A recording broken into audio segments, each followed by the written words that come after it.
code again? Woo, saucy! Zaxby's. We thought we'd pause for a second on our tour of the downtown area and talk a little bit kind of about the history of the downtown area. So the tag you're it this morning is Kiki Beavers. She is the editor of the Weekly Messenger and proud to be calling Sewanee home again. You said y'all moved back in 1994. Yes, we did. So you're almost local, you said. Almost a local, yeah. Yeah. So I love the fact that you told me very quickly that you're not a historian, No, I'm not. but you've just kind of absorbed it all. So they tagged you. Yeah. So, history, local history, definitely is important to this area.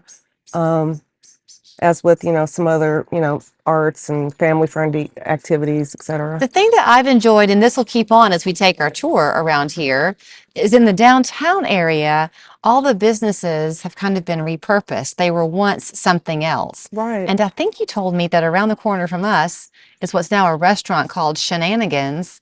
It's very old. Yes. So that building was originally built in 1871 as a dry goods general store. And that's what it remained until 1974 when it was purchased and opened up as Shenanigans Restaurant. So you can't really talk about Sewanee and not have a blending of the downtown district and the businesses that are here. But as I understand it, all these businesses lease their land Right. from the diocese, right? The Episcopal diocese that then has the university. Right. And the university itself has quite a history, including an interruption of sorts of its building because of the Civil War. That's true. So there's a couple of things that make this story, unique in a way, for the area. The Native Americans were among the first here in the late 1700s and had settlements around. Euro Americans didn't really start settling until the early 1800s. And many people who live here can trace their ancestry back all the way to these first families. So that's fascinating to me. They came and they stayed. And of course, the discovery of coal, the building of the railroad, and then the first founding of the university in 1858. The Civil War delayed the opening of the university, obviously, until 1868. And a downtown started forming around the university. Makes sense. Yeah, and it was, self-sufficient, just everything you could think of. Dry goods stores, butcher, baker, tailors, meat market, just everything anybody could need, sawmill, etc., was all just right down here and served the local population.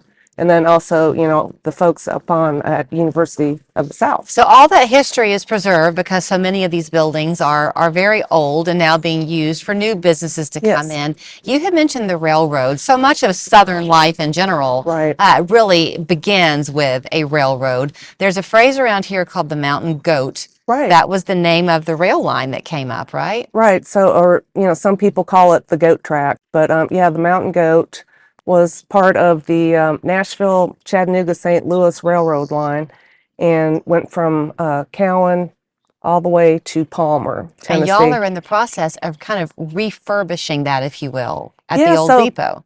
So the Mountain Goat Trail Alliance is the one responsible for making the multi-use, multimodal pathway that, when completed, will be about 40 miles for walking, bicycling, etc. And the old depot, you're going to make a welcome center? Yeah, so we are in the process now working with the Mountain Goat Trail Alliance, the Sewanee Civic Association, and the university to relocate the trailhead here in Sewanee, the Mountain Goat Trailhead, to the old freight depot and turn that into a welcome and heritage center. Nice. So you had told me that one of the things you love most about Sewanee is the true downtown area. Yeah. When we first got here, Jimmy Wilson was talking about Angel Park and the food trucks that will come for all the different events that you'll have throughout the summer and the fall, and the Mayberry-like feel of it here. The fact that you have a weekly newspaper that you edit and publish that's free, what kind of stories do you tell?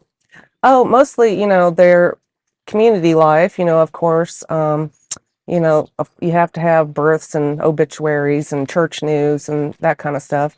We welcome, submissions from the public about their events that are going on whether it's arts related or, food related or any of that kind of stuff. And we do have original reporting. I've got 2 staff writers that cover art scenes and, community council meetings and utility district meetings, things that other, bigger newspapers don't cover anymore. Right. But It's Americana up yep, here. it is. When you come up, well, several people have talked about how you get Chattanoogan's and folks from Nashville and All over. big Yeah. cities that choose to come here to kind of put a pause in their day. You get that all the time. Yeah, it's very nice. There's always something to do here, whether, you've lived here a long time or you're just visiting.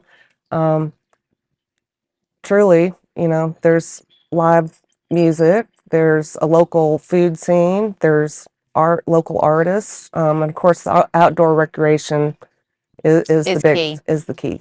There are 13,000 acres here. Well, that's so the University of the South is commonly known as Sewanee.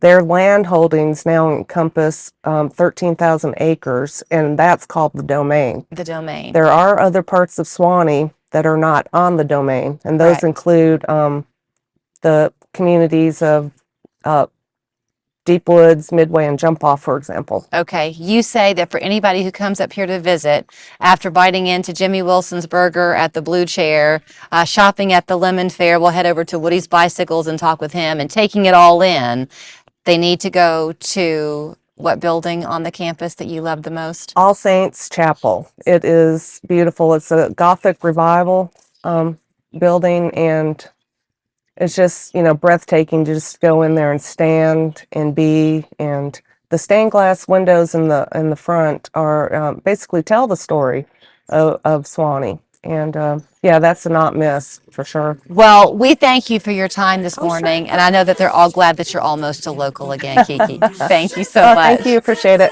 Our tour of Sewanee, the town, continues in just a minute. Get our free Local 3 News app Be the first to know about breaking news, live streams, and updated local forecasts where you live. local coverage is just a